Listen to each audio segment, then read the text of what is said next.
But there are more ways than one of getting close to your ancestors. Follow the old road, and as you walk, think of them and of the old England. They climbed Chillingbourne Hill just as you did. They sweated and paused for breath just as you did today. And when you see the bluebells in the spring and the wild thyme, and the broom and the heather, you're only seeing what their eyes saw. You ford the same rivers, the same birds are singing. When you lie flat on your back and rest, and watch the clouds sailing, as I often do,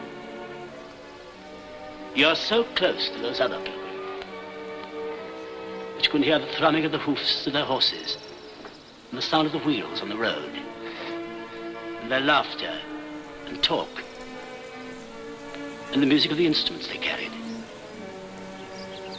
And when I turned the bend of the road, where they too saw the towers of Canterbury, I feel I've only to turn my head to see them on the road behind me.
There's a modern phenomenon of the travel vlog, the Isle of Skye road trip, whether by YouTubers, drone channels, influencers and the travel vlogger visiting Britain, who do tend to reduce the country down to London and a day trip to Stonehenge, as well as one to Scotland, distilled down to Edinburgh with a trip to Skye.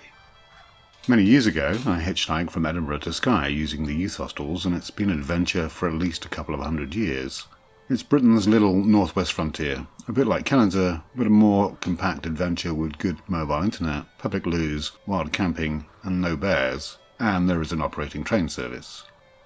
I had a film project in Orkney, and there's several videos to come on that, so I thought I would include the Road to Skye trip, complete with the now almost compulsory attractions, which of course I filmed, and to follow in the footsteps of today's YouTube storytellers. Starting in Edinburgh, which is fabulous, with no skyscrapers, it's a very human city, and an extremely cultured one, and with a compulsory visit to the castle. Moving on, and there's 300 miles to cover, the first stop is Glencoe, a cliché almost of the Highlands. Next stop may include Glen Nevis and Ben Nevis. In between, travel vloggers appear to consume lots of cake and quiche, apparently a Scottish staple to join haggis and iron brew. And a slight detour to view the Glenfinnan Viaduct, made famous in the Harry Potter movies. And those with better planning skills will ensure the steam train, which is now a regular tourist excursion from Fort William, is crossing the viaduct.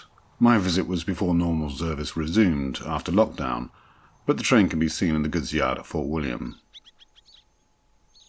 And Glenfinnan is a modern attraction. People certainly were not interested in such an obscure bridge prior to it appearing in Harry Potter.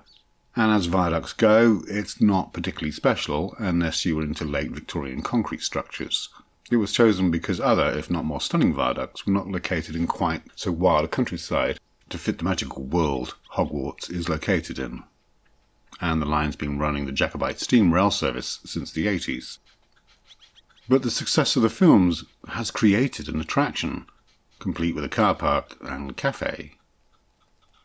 And then on to Loch Ness, because monsters. And despite the size of Loch Ness, other lochs are perhaps more stunning, but it is the creation of the monster that turned it into the must-see attraction. Next stop, Ellandon Castle. 60 miles on from Fort William, and the castle is not just a Scottish cliché to nestle amongst the shortbread and the tartan, and a film star appearing in Highlander and James Bond and adverts selling whiskey. but it's also a fake. The original castle was destroyed in the Jacobite Risings in 1719 by the Navy. Its high medieval structure was flattened. This is what it looked like in 1911. The current castle is a rich man's folly, a fake, or rather a reimagined grand manor house that was built in the 20th century in the interwar years. And again, it's an attraction that's been created, although it seems to have a commanding presence.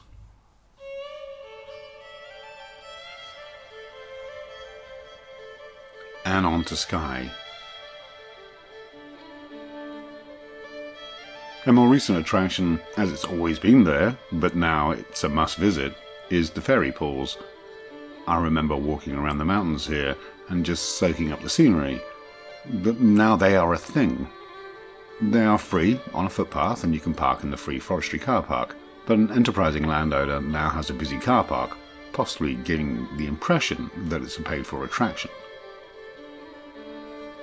On my visit, it's been dry, well, at least for Skye, and for some weeks, so the pools were not particularly exciting, so here's a picture of them in full flood.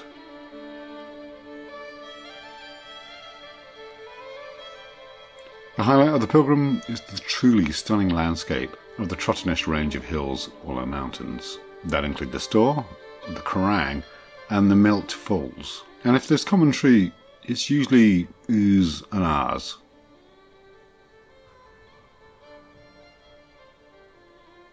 Now, it was fun doing the tour again, but for me the pilgrimage raised far more questions. The pilgrims on the Canterbury Tales were off to see holy relics and to absolve sins, and have a good time. And like the modern pilgrim, the items, beyond being just generally holy they were off to see, were only randomly connected. The bones of a saint or martyr, the wood of a cross, one of the 30-odd nails of the crucifixion found across Europe, a bit of clay from creation, a bit of knitting by the Virgin Mary. The attraction was the fact they were attractions. They drew people to look and gawp.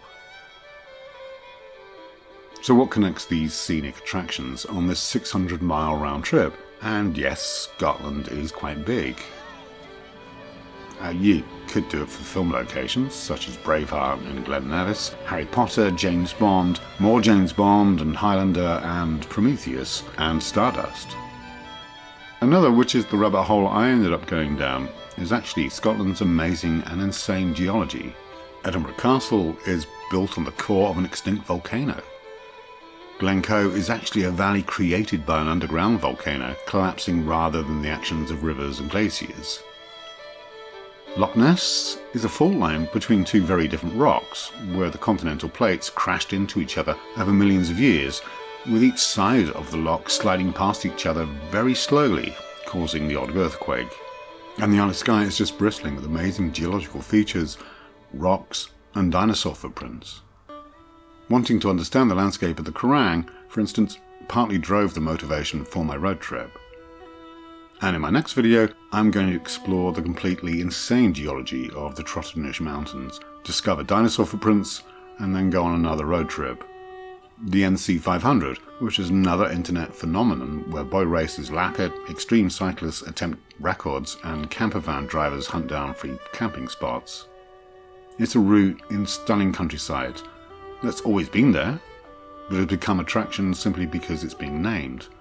And whilst I did travel the route as a child and covered it just 5 years ago, before it became a designated attraction, its newfound status and inclusion of a geopark allow me to travel it with fresh eyes, helped by the fact I now have my little aerial camera. Without attractions being created out of existing sites, I would perhaps not have gone down the fascinating rabbit hole of geology. When pilgrims were travelling to holy sites, they were doing it probably for the same reasons we seek the awesomeness of the countryside, to get away from the humdrum and to experience a bit more of life, and perhaps experience the new in an old world. The difference between now and then is that then only few would write or blog about their travels. Later, artists, especially the alternative types of the Victorian age, would go on treks to paint, vlog if you like, their experience. we now seek that 15 minutes of exposure, and are able to. And just because Chaucer was the only one at the time to write about a pilgrimage to Canterbury, it didn't mean others did not have equally great stories to tell. We all have stories to tell, and the fact that social media enables this is a good thing. And if you stray off this beaten track, then you get to discover the country is a lot bigger and more diverse than you imagined, and finding a story to tell is healthy for one's own imagination. So here's to the modern storytellers, the vloggers, the influencers, the travel vloggers, the drone pilot. But despite the awesome landscapes, the stunning sunsets and sunrises, the best thing about modern pilgrimage is the people you meet. Whether it's just for conversation, or the offer of breakfast or beer, or random acts of kindness, whether it's supplying emergency tent pegs, or a jump start for a car battery that has probably been asked not only to start and run the car, but also charge a plethora of batteries for cameras and drone and phone. So thanks for watching. Do the usual stuff of smashing those buttons, and join me in exploring the Kerrang, the store, and the lava flows of Skye in my next video. And later, on to the insane geology of the NC 500.